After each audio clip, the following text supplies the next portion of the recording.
I'm surprisingly in touch with the delight of my being in being given this opportunity to share a little bit about my journey with Sat Shree and New Dharma.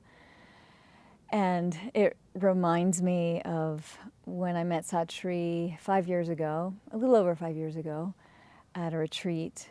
And literally, my heart was, like, my physical heart was leaping forward towards him in the physical space. I'd never experienced anything like this before. It was like my heart was, as he said, it was trying to calibrate to his heart and to his being. So my body recognized Sat Shree as my teacher. And it's been my body and the deepening presence of the divine into the cells of my body that have kept me going through the ordeals of any true spiritual path. Because any true spiritual path is going to, strip you to the bone to reveal the true nature. And that's been my experience. I came to Sat Shree already having had many awakenings, been on the path since my early 20s. And I had come to a place where I had sort of plateaued or stabilized in the realization that I had. I would call it self-realization. And there was a stirring of wanting more. It was like this, I thought I would never seek again, and the seeker came alive again in me. And I was introduced to Sat Shree through a friend of mine. And what I felt just talking to my friend who had just been to a retreat with Sat Shree was, I felt the transmission that Sat Shree brings, that he calls the Sat force. And that my soul immediately went, yeah, that's something to check out. So for the beginning for me, I opened to this incredible transmission that Sat Shree brings. And it literally is, as he says, miracle grow for the soul. I felt an immediate acceleration in my process. And for me, it's been about becoming fully human. I already knew myself as divine, how to bring that divinity into my body more fully, more deeply, more authentically.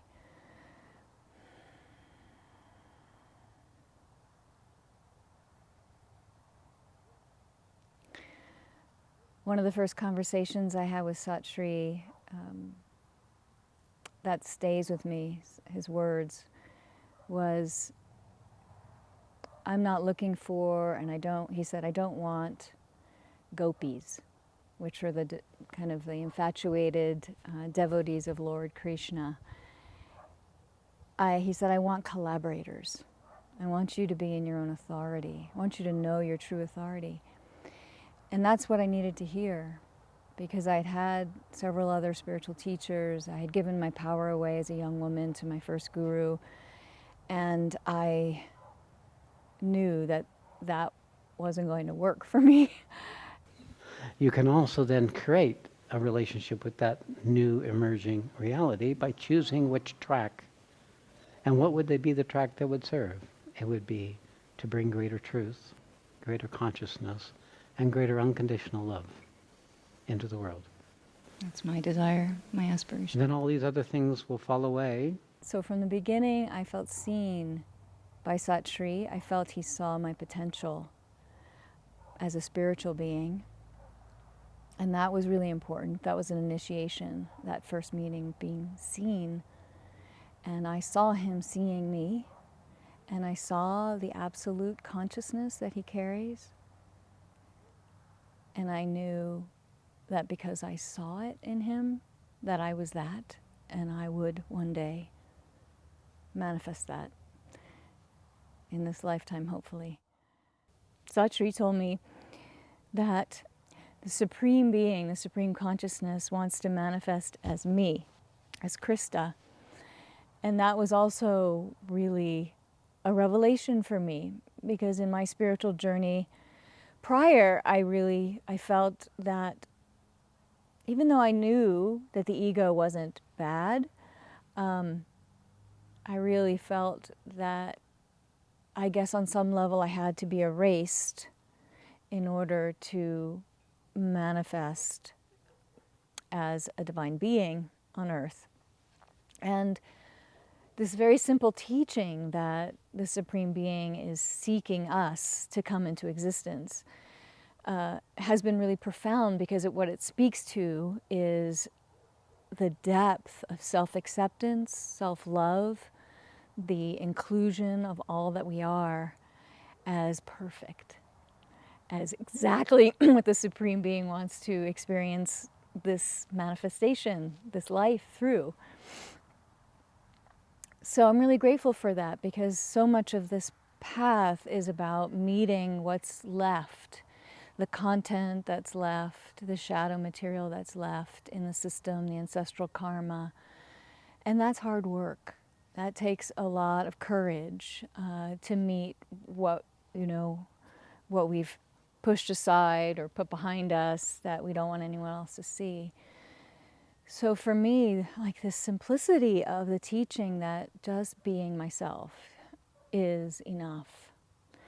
And that's what's happened. I mean, in the last 5 years, my life has completely changed. Everything that wasn't in alignment with my evolution, my highest purpose, has fallen away.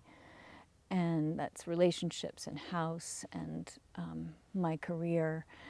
And it's given me the chance to go really deep and to uncover what I had been living on top of. And I've become more real, I feel, more comfortable being vulnerable and naked and humble, and with nothing to prove. And this has given me a great freedom. I'm so grateful for that I can serve, which is my deepest aspiration, is to serve the world through being myself in my body. It's become very simple.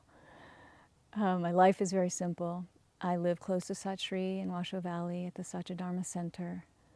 I'm really grateful for the opportunity to really align my life and focus my life, consecrate my life to the divine, and serve those who come into this work.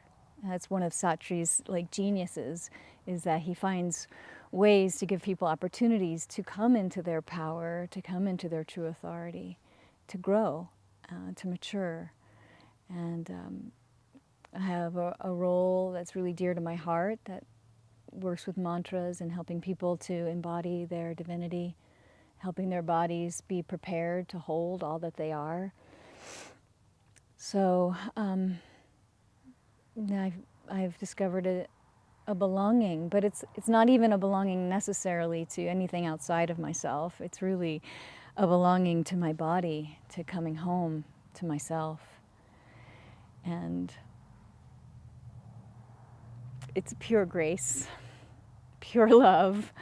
It's a miracle, and I'm just really deeply grateful. Thank you.